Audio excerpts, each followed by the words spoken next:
Hey there, welcome to Friendly Ties. This is a podcast about board games, and today I'm joined by my friends Anastasia and Nick, and we just played a full game of Ark Nova. That one was recorded, and we've put a playthrough up for it on the John Gets Games YouTube channel, so definitely check that out if you want, because I guarantee we are going to be spoiling it a lot today as we discuss that play and the game in general. So yeah, keep that in mind, but you can find a link to it in the description if you'd like to check that out. Now, at this point, I'm going to have to jump in and interrupt myself because this is actually John from multiple days in the future. Now, we've actually played this game a couple more times since we recorded this podcast, and we had a lot more that we wanted to say. So I wanted to let you know that at the end of this podcast episode, we are going to talk about those extra plays that we had. So I hope you stick around for that, and you'll find that new section should show up about 40 minutes into this episode. All right, let's get back to John from the past talking about this game.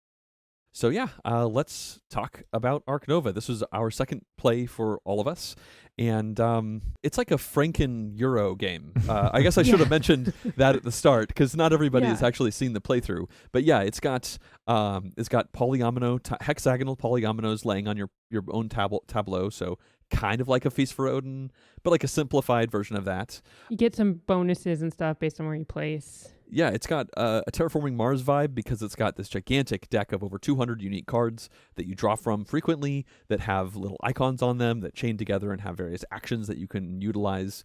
It's got Civilization A New Dawn, which is a Civ-style game where it's pretty much the exact same action system in both Civ New Dawn and Ark Nova, where players have action cards in front of them, and you activate the card, and it's kind of next to a little track with a number, and then you do it according to that number, and then you slide that card down, and the rest slide up. So the longer you wait on not activating a card, the farther it slides to the right, and the bigger a number it's next to. On top of that, there's Rajas of the Ganges, which was a Euro dice game that came out a few years ago, and the big quirk for that one was there was two tracks. One went clockwise, one went counterclockwise, and you won if you kind of connected your tokens on those two tracks, and Ark Nova has that as well. So there's a lot of stuff here from a whole bunch of other board games. Yeah. So what if we just had like everything, right? Like just put it all into one zoo-based game. Yeah. Yeah. Plus the zoo theme, which is, I don't know. I guess I was really playing birds this game. So I was like, is this Wingspan on crack? Like, is what I'm playing. Can you call having two birds a bird-themed game? You know what? I don't want to talk about it. Yeah. So anyways, I went in, knowing very little about it other than, people have been excited about it. And, I think for me, Concordia, I've mentioned this, I think before, is like my favorite game. So I actually was seeing the action track. I didn't know that it was in Civ New Dawn. I haven't played that one, but I was thinking, okay, look, this is action selection in a very kind of unique and interesting way. And what's that going to be like? And I'll be honest, I also thought it was like it's a beast of a game. There are a lot of rules to this game. There's a lot going on. There's a lot to learn. And that kind of daunted me. And, I'm just going to go out there and say it. I think this is a game because of that you've got to play a couple times, We're going to talk about this more, but we had this first play where lots and lots and lots of mistakes were made. Yeah. And it was, honestly, it was a bit grueling. I think even just not understanding enough of the mechanics, the way we went about it, and I'll let the guys chip in on that. It was a tough play, and I came out of that. The first play, which is not what you guys would watch if you check out our playthrough. That's not what we decided to post, and we actually decided to play again because of how that play felt. And coming off of that, I don't want to say I was disappointed because I didn't go in with super high expectations. I know you guys kind of have your own feelings on that, but I wasn't really feeling it. Will say the first time. But I will say that, there's playing it the second time and giving a little bit more, space. There's a lot of cool stuff going on here. And so I'm intrigued to kind of explore it more. And I'm pleasantly surprised to say that this is going to be becoming a theme here, me losing horribly, but I lost horribly and I still really enjoyed myself. It's a huge boon when you lose and lose by a significant margin, and that's not a frustrating experience. Instead, that you had fun, right? Like you were amped by the playthrough. I was opposite in terms of like coming into it. I was very hyped for this game. Part of the reason is, it sounded like it had a collection of mechanics that I would like, but really what stood out to me was the zoo theme. I love the opportunity for Euro games to have a theme that is, first of all, like not combative or not like controversial based on like where it's placed in the world. So that's a nice thing. Although zoos are their own controversies, whatever. Yeah, it's funny that you say that, because that was actually, it was a bit of a turnoff for me. I was like, zoo? I don't know. That's fair. But I like also a game that allows you to create a narrative of what you've done. And I was really excited about the idea of like, oh, I would have like this kind of zoo, and like I'd be like making jokes about you're this kind of zoo. So that's all good. And then people that I play with, my partner in particular, like love animals, right? Like this is a really appealing theme. And Wingspan, it brought up already, is like a great example of that, right? Like people like games about animals, and like I was excited for that. My enthusiasm has been a little bit tempered after these plays. The second play was a lot better than the first play. I absolutely agree with the two of you. And there's stuff that I liked about this game, but it didn't blow me away enough to make it worth the like learning and time hurdle. So it's like, now that I've learned it and I've played it, I'm like glad, and I would play it again. But if I could go back in time, I'm not sure that I would encourage myself to play this game, just because of the commitment that we really needed to put into learning it. Yeah, so this game has a player-driven end. It doesn't have a set amount of rounds. You keep playing until somebody crosses their tokens. And in our first play, it took a very long time for that to happen. It's a little hard to say the exact amount of time, because we were recording it, anticipating putting it out as a playthrough, and recording these things adds a lot of extra time. But that first play, if we hadn't been recording, would probably have taken close to 4 hours, which is a very long time. And I think a big part of that is because we didn't know what we were doing, and we played very poorly in the first part of the game. Did not play towards, getting points in ways that we should have. It's not that we didn't know that we needed to get points. Like we weren't dawdling around, but we made a lot of strategic mistakes that we realized pretty quickly on. And that's also part of the reason why we wanted to not showcase that first playthrough. And we didn't feel like we didn't really feel like it was that much fun. Like Anastasia said, it got a bit grueling there because it was such a long recording process and just a game to play. And we wanted to give it another shot. So we just played it again. That was actually a week. There's a full week between these two plays. And the second time we played, we think it would probably have taken around 3 hours total if we were not recording. It took longer than that because we were recording this thing. So it's still a long game, but I feel like early on we were making a lot less silly mistakes, and we were able to do interesting stuff much faster. And I think for other people, like the first time you play this game, you're gonna have some trouble. Like definitely picking some cards, thinking you could do this, and like, oh wait, nope, this restriction doesn't quite work that way, and this plan that you've been working towards, several turns or maybe even many turns, kind of comes apart because you're a couple money shy, or you just misunderstood how one specific mechanic worked. That happened a few times in that first play, and it didn't really happen at all in the second play. So that was nice to see, that we went from making a ton of rules mistakes, frustrating, demoralizing rules mistakes in the first play, to making essentially none in the second game. Until near the end, right? Like where we did have like a couple like, oh, I would have rather done this, or I would have like a little take back. And we did, it's just the game has so much stuff that we're like, that's true. Do it. So I think as the game expanded again, we were all inclined towards making little mistakes and fixing those things, right? Whereas like in the first playthrough, we like absolutely, like there were things that were like multiple turns back, or we made decisions that it was like, oh my God, I didn't understand that was like the consequence of these actions. There's no way to like even fix this. Yeah. I definitely don't want to harp too much on that first play because, it was artificially long because we were filming. But I do think it's an interesting gap in enjoyment from that first frustrating play to this one, where I definitely had a great time. Like I felt like I was pretty much always juggling between really good options, whereas the first time that was kind of the opposite. And again, I think that's just getting used to it. There's a forum post on Board Game Geek that the publisher put out they said that people who get experience with this game can play a two-player game of it in like less than 90 minutes, and I think with time you could definitely get to that point. But for the first game, it definitely, I feel like, so the game comes with a whole bunch of maps. There's these map A's, which are the tutorial maps. Then there's map 0, which is kind of like a catch-up map that's easier than the other ones, which are all asymmetric. And the rulebook suggests you play with map A first, and that's the only map option that we had, so we played that one twice.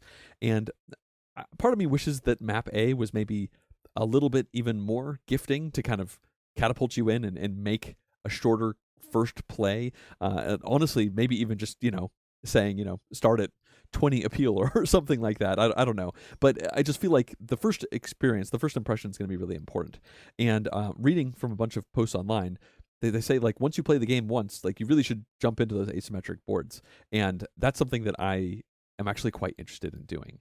And I guess this is a long way of me saying, we played on the tutorial beginner map, so like our impressions are also fixated on that. We haven't even done the stuff that hypothetically seasoned board gamers should be experiencing the game for the most part.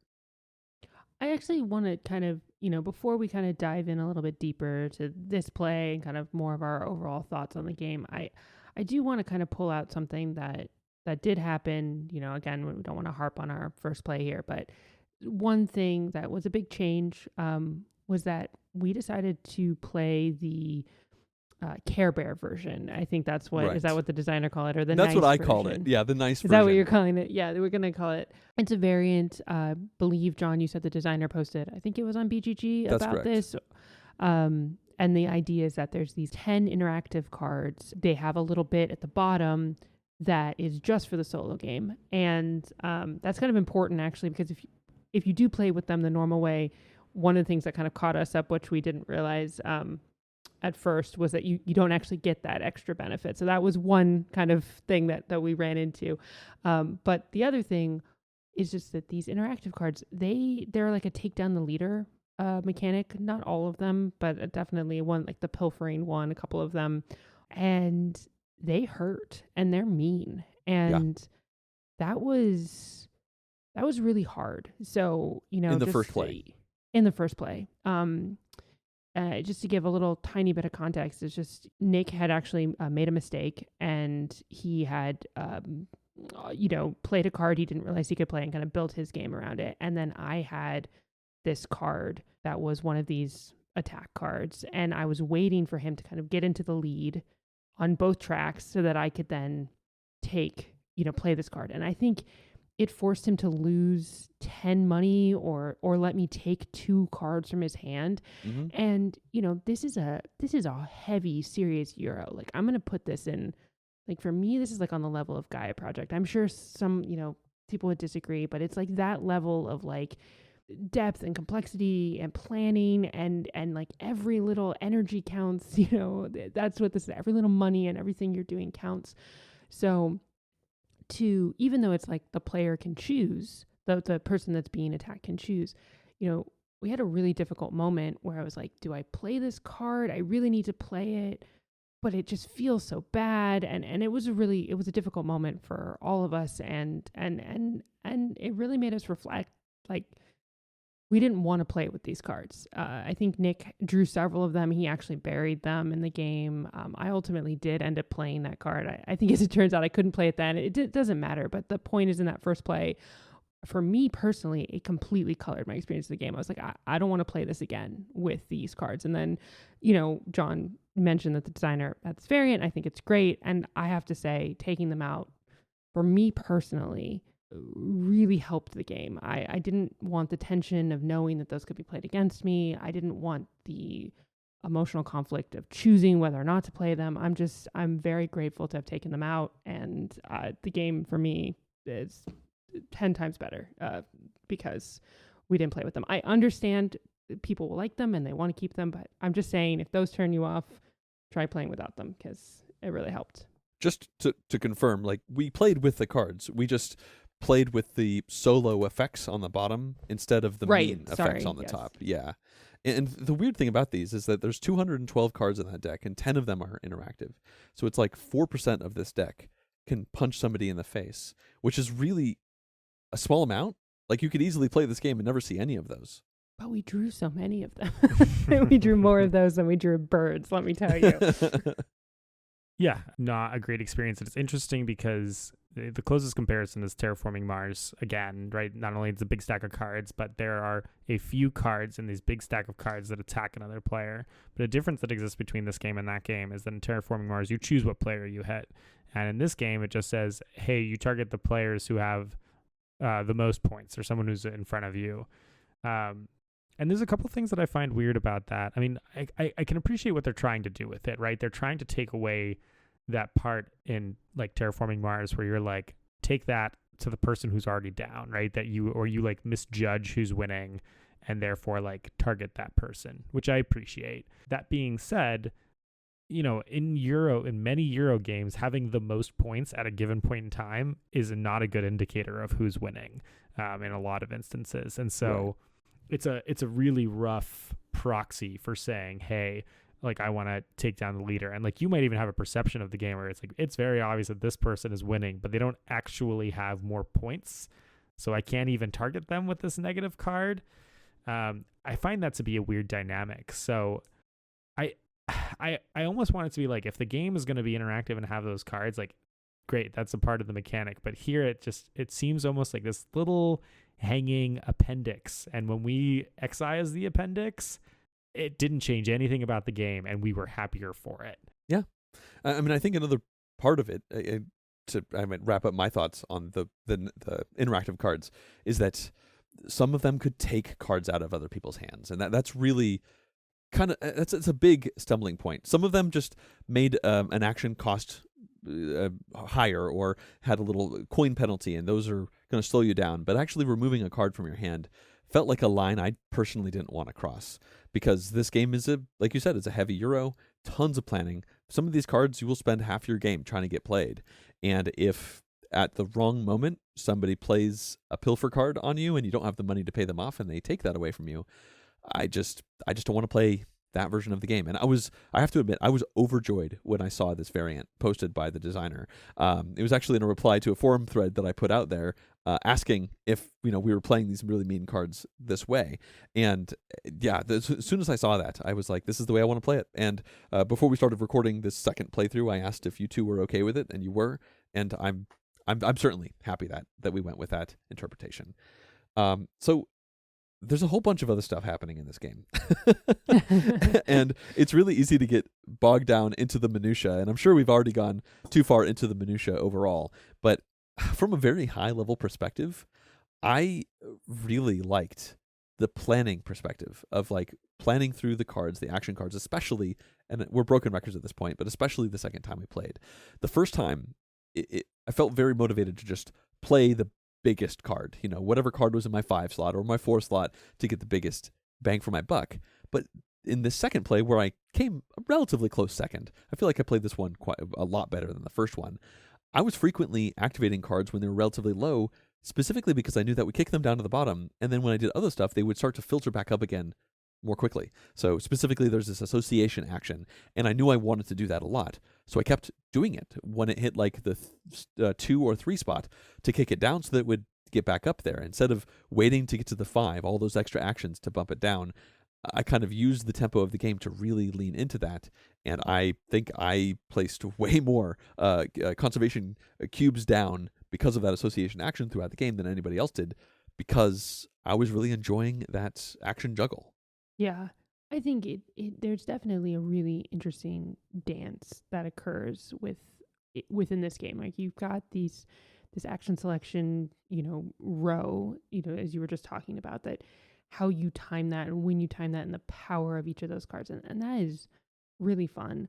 But then you've also got these kind of rolling bonuses, and you do kind of, the way Nick was saying, you have to kind of be patient because they take a little while to come out. And so I will say that, one of the tricky parts of that is if you plan it well. And I think we can all agree that John in this play planned it particularly well. He had a lot of things that kind of played into, especially the first half. Like, it was really half. It was all coming up John. The first half of the game. It was all coming up John, and it was like he was able to do a lot of combos. And if you can make those combos happen, it feels really good. I mean, and very similar to Terraforming Mars, where, you know, things, if they kind of match up and you can make them work together, that's really great. And other games. But it does have this kind of reaping reward kind of, what's some other games that we like? I always reference Grand Austria Hotel for this, but, you know, Darwin's Journey, which is obviously not out yet, but let's see, there's some other games, lots of games where you know, thing after thing, just kind of like rolling bonuses kind of come out. And I like that, but you can also, I will say that it induces a lot of AP. Like this is an AP party. Like, just get ready, embrace it. You know, which is probably part of the reason why it's so long, especially for your first couple of plays. There are so many different things you can do. The way those cards move and keeping track of that, and then keeping track of the way you can get different things. But then also it's, you know, I found myself in a lot of this play stuck, you know, like not a lot, but during John's first half when he was doing great, my first half, I spent a lot of it stuck, and it doesn't feel good to do those actions, you know, at the 2 or 3s if you're not getting much, or you just really need to get that up to the 5, but then you've got to take another one. And yeah, you can move your 5 card down to the 1 and take an X token, but like then you're just wasting that action. So you can find yourself in the middle of this machine, and when it's flowing great, like a lot of these games where when they're flowing, it's awesome.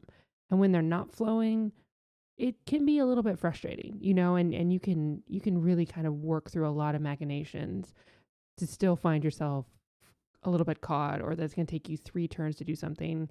And then you have to wait a while your opponents do these massive turns or think through their turns. So I will say, I can see if you play it a lot, you're going to get to that 90 minutes, but definitely a lot to think about, which is, if you want to grind your brain, you know, which I enjoy, this is a place to do it.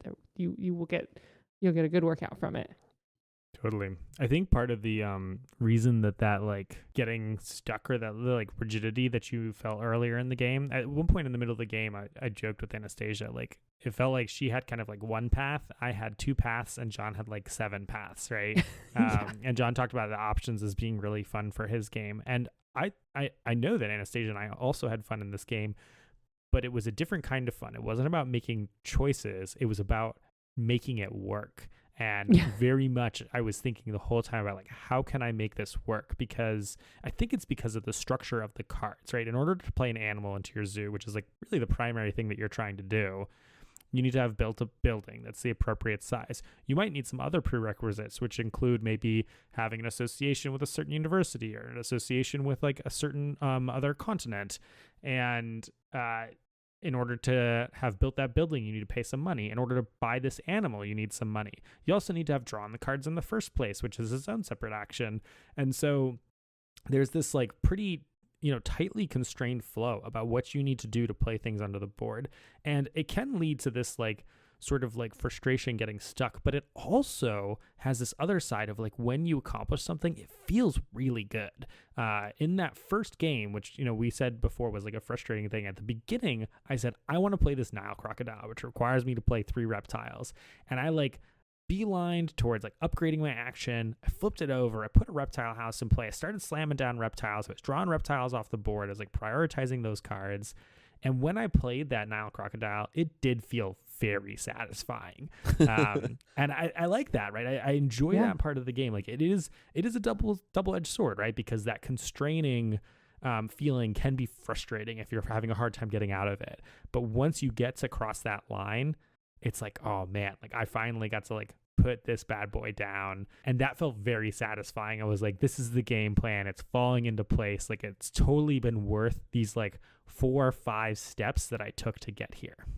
Yeah, definitely. I mean, I think that just kind of goes back to what we were just saying about, you know, how with those interactive cards, how much, like exactly what you said, like all of that grinding, all of that working to get there and then get that satisfaction that's the joy of this game. That's what made losing with a score of -41, spoilers right off the top, just losing there, it was still fun because I was able to get, you know, my kangaroo down, and I was able to get these different cards, you know, do these different things and create these different combos. And that alone makes for a really fun experience. But I will say, and I'm curious to hear your guys' thoughts on this, this is a Euro game with a 200 card deck, and I drew so many cards from that deck, and I wanted to play a bird strategy, and I did not draw. I drew one bird Yep. in all of the times that I drew cards. And I drew a lot of cards, and that is the randomness. You have to adapt to that deck. And in this play I tried to do that. I went and shifted into a whole reptile strategy, but again, I was not able to make it come together in a way that worked. And so that's obviously going to need a little bit more playing for me to see how much can you adapt to the cards in your hand if you're not getting a synergy. And I knew that from when I said that to you guys when I pulled my starting hand. I was like, I don't have a synergy here, and I'm going to try and make one work. And I felt like I went through a lot of that deck, and I never found one. You guys found great ones, and I found enough of one, but that is, I know that's going to be, that randomness is going to be a point of frustration, and I'm curious what you guys have to think about that. The draw deck and the river of cards in the middle of the board is part of the reason why I was very excited to try this game. I was very excited, much like Nick, for all sorts of mechanical reasons. But looking at the Terraforming Mars comparison, specifically with that gigantic deck of cards, in Terraforming Mars, in my opinion, the best way to play that game is a drafting variant where you hand draft cards every single round, so you're passing cards around and you get to see a whole bunch of them. And in Arc Nova, there's a lot of drawing blind from the top of the deck early in the game. And there's this interesting evolving mechanic where you can actually upgrade the cards that you have in front of you. And I think 4 out of the 5 action cards that you have interact with a reputation track, which is along those cards in the middle. And this is a long way of saying that as the game goes deeper and you upgrade your cards, you can start to actually access those face-up cards in the middle much more often. You could play them as if they were in your hand. That happened at one point. Nick just played a sponsor card from the middle of the table. Oh, it felt so good. Yeah, that was an amazing moment. So good when I did that. Oh. And it seems like that's how Arc Nova is trying to get around that card draw randomness, is as you get deeper in the game and you start to upgrade your cards, you have much more options available to you face up in the middle of the table, but you are potentially competing for those options with your opponents. In my opinion, that sort of came to reality. There were many times where I had an opportunity to draw cards from the middle, and I just didn't really like the cards options there. There's 6 cards there, and every time a break happens, which is it's kind of a round income scoring thing I won't go into the details of, but it's probably happened about 5 or 6 times throughout the game. Every time that happens, you ditch 2 of these cards. So there's a little bit of cycling, but it did feel to me like the promise of having this extra large hand, of more options that you can choose from, didn't quite end up being that helpful for me. I desperately needed an Asia icon, and I kept drawing blind from the top of the deck because there weren't any out there. And maybe that's because I was being too specific, like Anastasia hunting desperately for birds. I expanded it to birds. I wanted birds, and what else did I want? I wanted herbivores. Yeah. And then I wanted, like, I was trying to be really open-minded, but I totally agree with you, John. Well, I'm curious about the future of Arc Nova and how we all land on it. I personally, like we've said a couple times, really enjoyed the second play. I actually have this game on pre-order. I pre-ordered this along with a few other games, and I am going to keep that pre-order going. This is a really cool game that's mixing together a whole bunch of stuff that I like. Realistically, my only real problem with it is it's longer than I'd like at this point, and I've seen many people mention that online, so I don't think I'm necessarily alone in that respect. But still, like, the both of you know how to play it, so that definitely motivates me to want to play this more. And in particular, I don't think I'm interested in playing it anymore with the map A's, which are essentially the tutorial maps. And those are the only ones currently on the Tabletop Simulator mod. But I'm quite interested to try this more with the other ones to see how that variability goes. Because I know there's maps where, like, if you build around certain spots, you get double money for various things. There's a whole bunch of asymmetric effects that come, and I haven't briefed myself on them that recently, but I remember when I looked at them thinking, oh, this map looks fun. Oh, that map looks really fun. Like, I want to see how that one plays out. And it's even more than that. Like, the bonuses underneath spots that you cover up, like with the zoo tokens and the universities, all that stuff is different from one board to the next. So I'm quite excited to experience those situations. Yeah, I love some asymmetry, so I would have said even without the other boards that I would absolutely play this game again. With the other boards, I'm excited to play this game again. I think the thing that it really is a long and taxing game, and if anyone is new to the game, I'm going to assume it's going to be 3 hours, minimum. I also would say that if I was playing this game with someone who's just learning it for the first time, I kind of wonder if I would recommend playing with open hands until the first break, because I think the loop of play progress until the first break is pretty tight. It's basically like you're going to build once, maybe twice, you're going to sponsor once, you're going to animals once, you're going to draw some cards. But if someone takes their starting cards and hasn't really kind of thought through like what they're going to pay to build the structure and then pay to build the animals, I think they can really shoot themselves in the foot in the first cycle there. And so preventing a new player from having that miserable first cycle, I think really adds to the ability of this game to blossom. So that's something that I would keep in mind when playing with someone else. Yeah, that's interesting.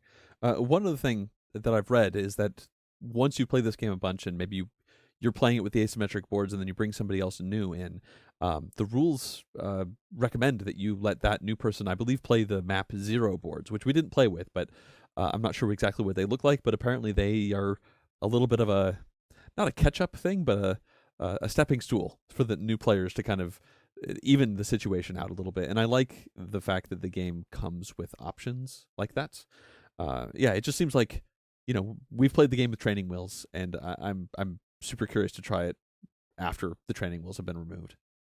So at this point, a few days ago, we wrapped up this podcast with some nice things about how we want to play the game in the future. But, we haven't published a podcast yet, and we've ended up playing this game a couple more times. So this is being recorded a few days later. Anastasia's here along with Nick, and Anastasia's actually played this game 2 more times, and Nick and I both played it once. And we wanted to talk a little bit more about this game, even though we've talked quite a bit, now that we have even more experience with it. Yeah, I think the first thing we should just update is that, in playing the 2-player games, both games took about 2 hours to play. Maybe a smidge less if you were getting better at it, but it does kind of crack a little bit faster with 2, which is what you'd expect, I think. Yeah, it's been an Ark Nova day for you, right, Anastasia? Yeah, no, it has been. I played it with John this morning, and then honestly, I was riding so high off of the play with John, in which I lost by a smidge, but it did so much better. I wish that had been the game we would recorded. Like my game was like unfolding. It was just like card after card after combo, and it felt so good. Let's just say this: I didn't lose by negative 41 points again. I felt like I drew what I needed to draw. It was great, and then Nick was free, and I was like, let's do it again. So then I got Nick to play with me again this afternoon. Luckily I had a free day today, and it was fun. It's fun to just kind of dive into the game and really see the breadth of it. I will say, playing against Nick, as he does, I wasn't quite as successful. Come at the king.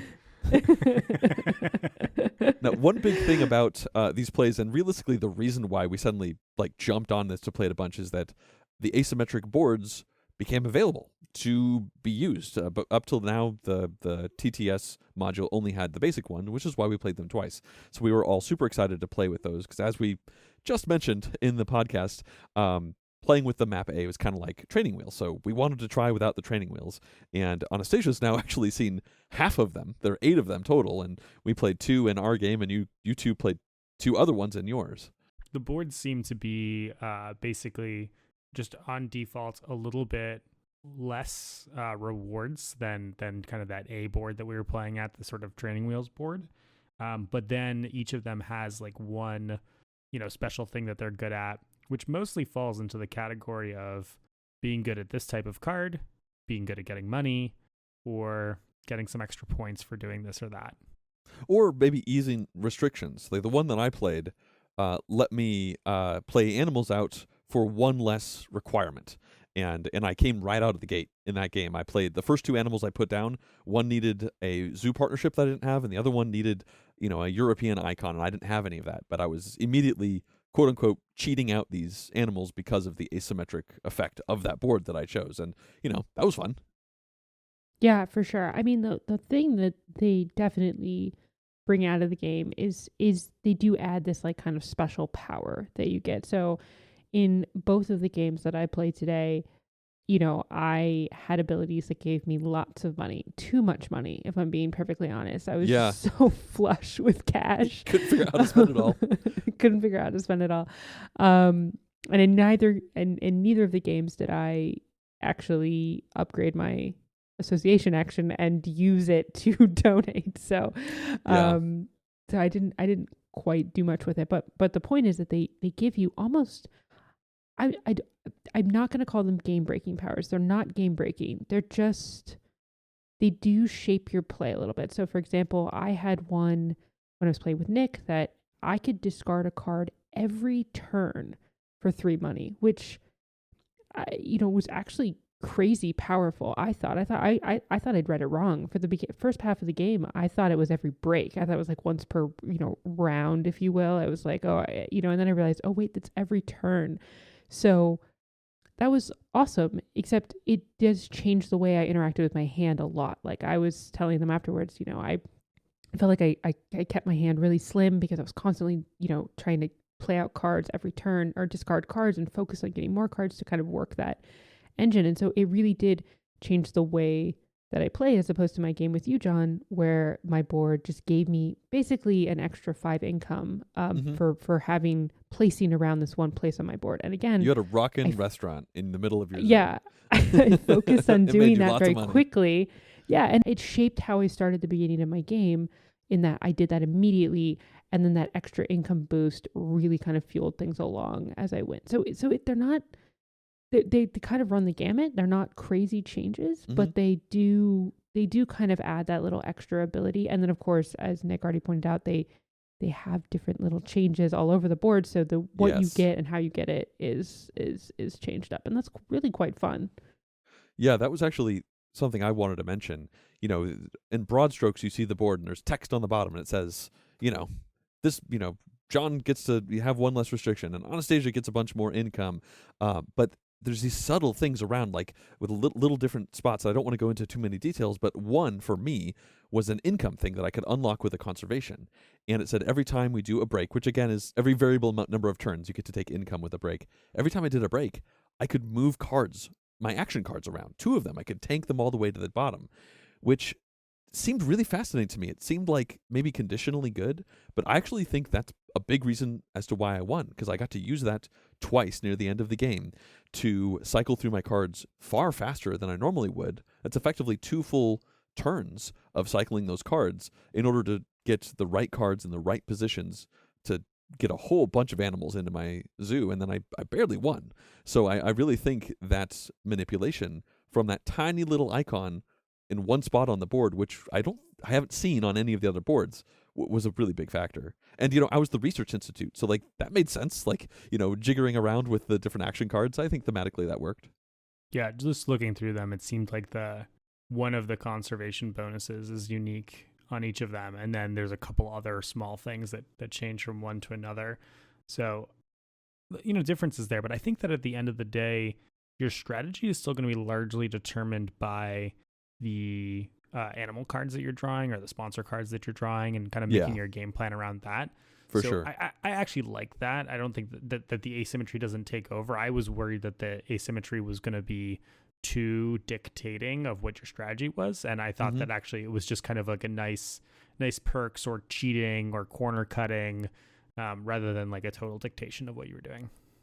So my question is, did it feel like the training wheels were off when we played with these asymmetric boards versus the map A, which we all played twice?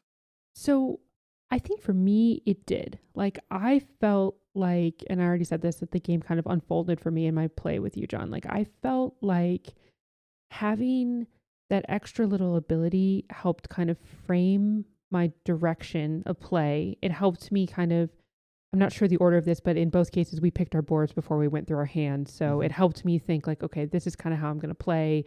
Now I'm going to kind of do it in this direction. I also thought it was fun to kind of work to the board instead of kind of feeling like everyone's working around the same thing. You're all going at some point going to get that extra person. You're going to get that extra income that came on those A boards.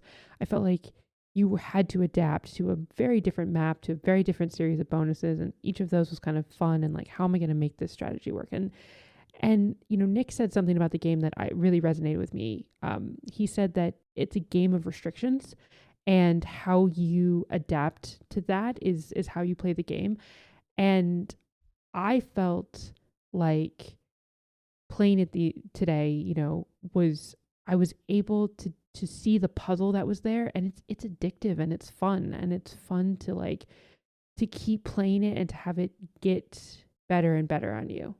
I definitely want to segue off that comment. Obviously, like I do very much believe that this is a game of restrictions. I said this even in the earlier podcast that we were talking about, where it's a game about that. The good feeling is, do you manage to pull something off with all these limitations of what it is that you're trying to do? Still felt that way playing through this game. But, we figured out ways a little bit more now, and to your question, John, about are the training wheels off, to use your money a little bit more sparingly, and, where you really need to focus your efforts so that you can unlock an extra association worker, which we've all determined, like, wow, that second one is so huge. The third and fourth, fine, you can get away with it, but you really want that second one at some point in the game. I think overall, my biggest kind of flow issue with this game is that I don't like the first cycle of the game. And the first cycle, I mean like the actions that you're taking before the first break, because you have a specific amount of cash, $25 to $30 probably. You have basically one association worker short of something like really amazing happening in the game. And that first sequence is tight and annoying. Like, I find that the game kind of stalls at the beginning, and it is as soon as we get past that first break, the game starts sailing a little bit more, and then those restrictions feel very, very valid, and you can work around them. It's how much you're willing to commit to, like, how am I going to adapt to these restrictions? So for me, the beginning is a little rocky, and then once we get past that point, it feels really good again. I would agree with that. In my play with Anastasia earlier today, we were probably about a third the way through, and I commented that I didn't feel like I was doing anything. Like, my stuff was so slow. I kept doing all these high powerful actions for low payoff, and then I look over at Anastasia, and she would do a build action, put 3 things down, that covers up this icon, and then that lets her put this card down, she can pay that for this and getting the special bonus for that, and then I blink and 3 minutes have gone by and she put like 10 spaces worth of stuff on her board, and then it comes back to me and I'm like, I'm gonna build, and I put a size 1 enclosure down. Okay, it's your turn again. And like, that felt, I remember being worried. I felt like I was gonna lose the game. I felt like it was running away. But then the game really started picking up for me. I got an awesome predator engine going. I had cheetahs and hyenas and all sorts of stuff going on, and I ended up squeaking out a victory because I was able to kind of slingshot back by getting some stuff together. And I think my early game suffered a little bit more from that stall than Anastasia's did, and that was partly my fault. I had this awesome tiger in my hand at the start of the game, and I really wanted to play this incredibly expensive tiger, and so I shot myself in the foot a little bit trying to make that happen. But once I got the tiger played, things really started going well for my predator zoo. Yeah, and I think like the variable. This is actually something we talked about earlier in the podcast. Is like the variable end game also really affects how this plays out, right? So like you and I played a little bit longer. You had time to come back. Like, I was worried too. Like, and I think it's a credit to this game. It really does feel like it plays long enough that you can kind of have a slow rolling start, that you can come back from it if you can kind of roll things out well. But Nick did something really interesting in our play, which is that he just hammered the break track. And it's not that overly affected me, but it did, because I was getting income too, but what he was getting all of the X tokens, and he was just controlling the momentum of the game and the resetting and the things I was doing. It's like, oh, well, that doesn't matter because now we're breaking. And that kept the speed of the game much faster. I can definitely see how once you know this game, if you're playing a 2-player, I mean, we were already talking in the beginning. We were just like turn after turn after turn. Like you can play this thing in 90 minutes. I didn't believe that, but now I can see it. It is possible. But he was doing that, and that tempo meant that I couldn't come back. Like once I started to slip, I was like, I'm just slipping, and it's over. We were laughing because I was like, I need 4 more turns, and then he like drew a no card and ended it, and I was like, I told you I needed 4 more turns. That brings us to like the differences between these. We've all played 2 3-player games, and now we've all have some experience with the 2-player game. Yeah, I mean, at the end of the day, it's still the same game. Unsurprisingly, in a 2-player game, you have a little bit more control, right? Like controlling over when the break tempo happens is more in your wheelhouse. The back and forth is faster. Mm-hmm. The conservation and like who is racing for what. It's a lot easier to say like, oh, like you have 2 birds, I have 2 birds.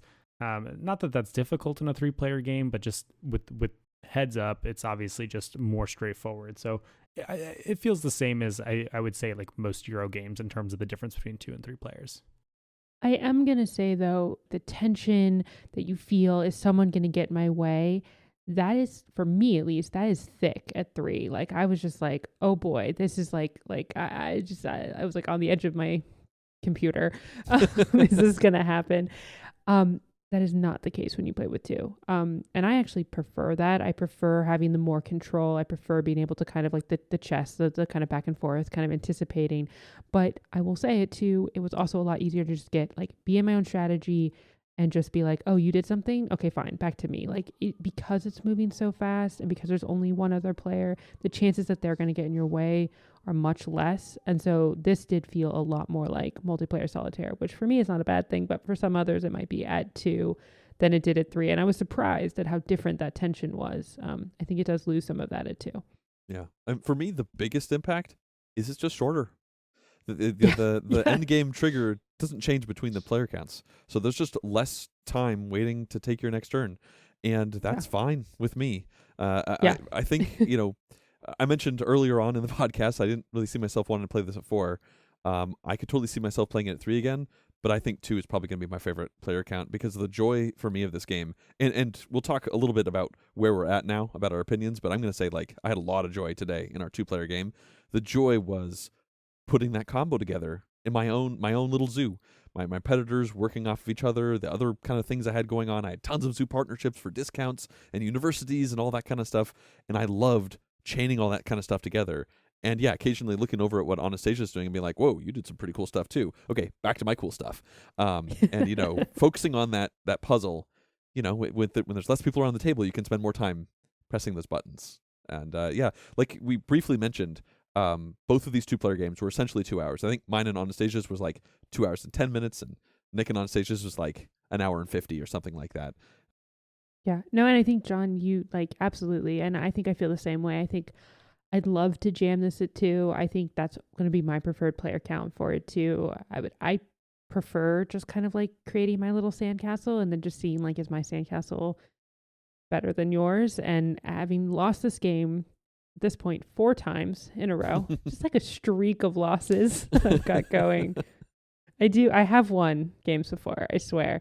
You've had a positive score in 2 out of these 4 games.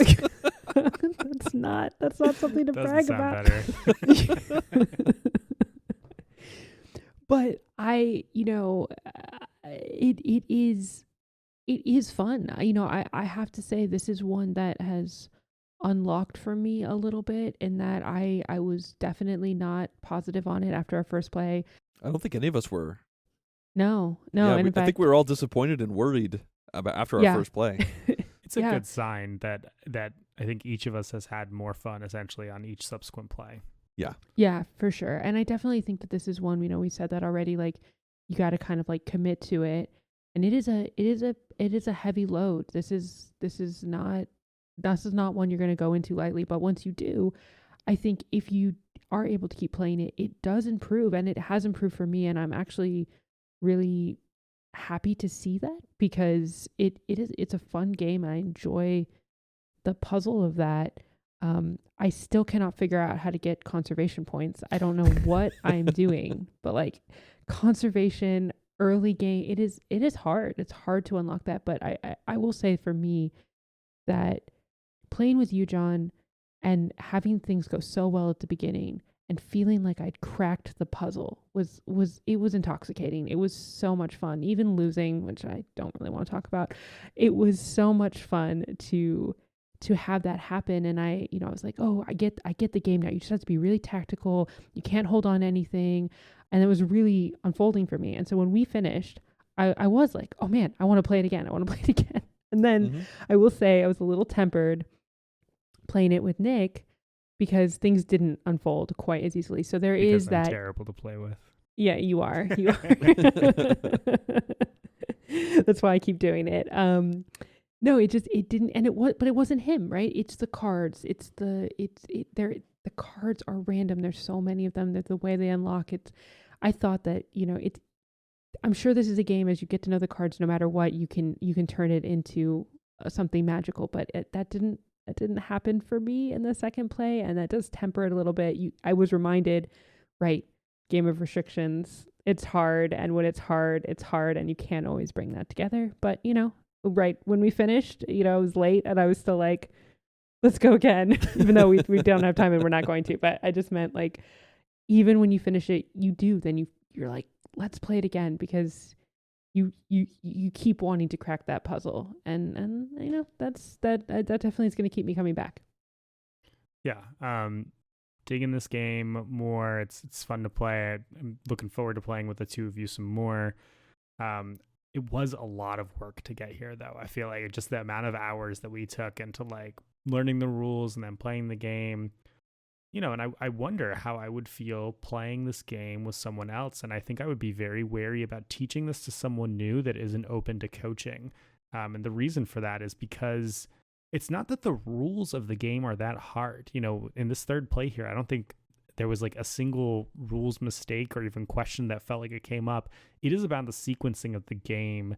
And, you flip over one action card and like 3 rounds later, you're like, oh my God, now I can't do this other thing. I need to get another action card flip, and they're not available to me.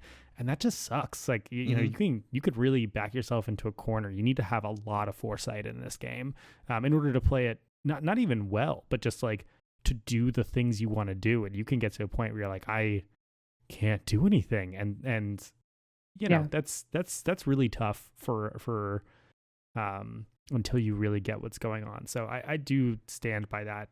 That learning curve is rough to get into it. The other thing is, play with people who are cozy with takebacks like we are. I think in my play with Anastasia, there were 2 significant takebacks.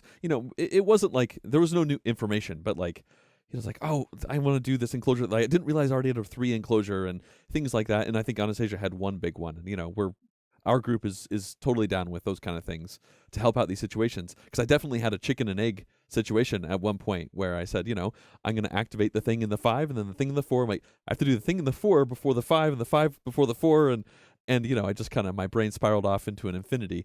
And it took me a minute to rebound from that. But I guess where I'm at now is I had so much fun with the third play and a lot of fun with the second play, and not a lot of fun with the first play. So I think that's a pretty good curve. And I do attribute a decent amount of the first play's bummerness to the fact that we were recording it, so it went really long, and because of that as well. But, part of it's the game. But, the high moments of drawing the perfect card, which happened to me when I pulled a cheetah in our Predators game that was just amazing. Those kind of things are great, and I drew a lot of cards for it. Part of that's luck, part of that's randomness, but part of it also was building towards something. Like, I kept a card in my starting hand that benefited me for Predators, so I was looking for them all game long, and I was rewarded for that. And I was not rewarded for other things. I spent a bunch of energy getting a sponsorship down that gave me discounts on large animal restrictions, and I didn't use it once. So it's easy to rose-colored glasses and remember all those big high moments. And I think I'm going to be coming back to this one quite a bit. I certainly hope to, especially at 2 players, because I've been really enjoying where it's going. Yeah, for sure. And I think that's like the last thing that I want to say on it is like something that you brought up, John, when we were playing, which is there is, because of that massive deck, because like there is that randomness, but there is also a lot here. In the 4 plays of it that I've had now, the 3 for each of you, we have seen a lot of different things come out. I saw cards come out with John that I'd never seen. Nick and I were looking up things that I was like, wait, what's this ×2 token that I like? You will play this game differently every single time, let alone the different boards and all of that. But I will say that all that stuff going in does pay dividends in the variety of the game, and that is a credit to the game, because there's a lot of moving pieces here. There's a lot of ways things can unfold for you, and the game does reward you handsomely when that all works together. And it also can make it really hard to never find a single bird in the freaking deck. Yeah. And then watch Nick draw literally 9 of them. Every bird. Alfred Every Hitchcock's bird. The birds. It was like, Is what we had going on over here. I was like, yes, Nick, you play the bird strategy because you'll never draw one. And then, to have them all come out. And so that also speaks to how difficult it can be sometimes to focus on one thing. I mean, it really does encourage you to like let things go. It's like you said, John, you put something down and it just never came out. But there's a lot here. And so if you are willing to take the time to invest in it and you're willing to go there, you will enjoy it, and it will be different and fresh, and it will have a long journey with you. It's also been fun putting this little addendum in. Like, I'm glad we didn't publish the podcast yet, because now we could keep on talking, because we just cannot stop ourselves from talking about these games. So, hopefully this wasn't too disorienting for people hearing 2 different versions of us about 3 or 4 days apart. But this has been an interesting, pretty big project that we've been going. I mean, it's been a fun project playing games. And I think that's going to essentially wrap up everything we have to say about this one. If you have any comments, if you want to weigh in about this game, then please go to the YouTube version of this podcast. You can find a link to it in the description, and comment over there. We'd love to see that kind of thing. And as always, thank you so much for listening. Bye. Bye. As always, I'd like to thank everyone who's been supporting this channel, including these producer-level Patreon supporters. If you too would like to directly support the channel in the creation of future videos like this one, then please go to johngetsgames.com/support. Also, if you enjoyed this video, please click the like button for it down below, as well as the subscribe button for the channel. Thanks for watching.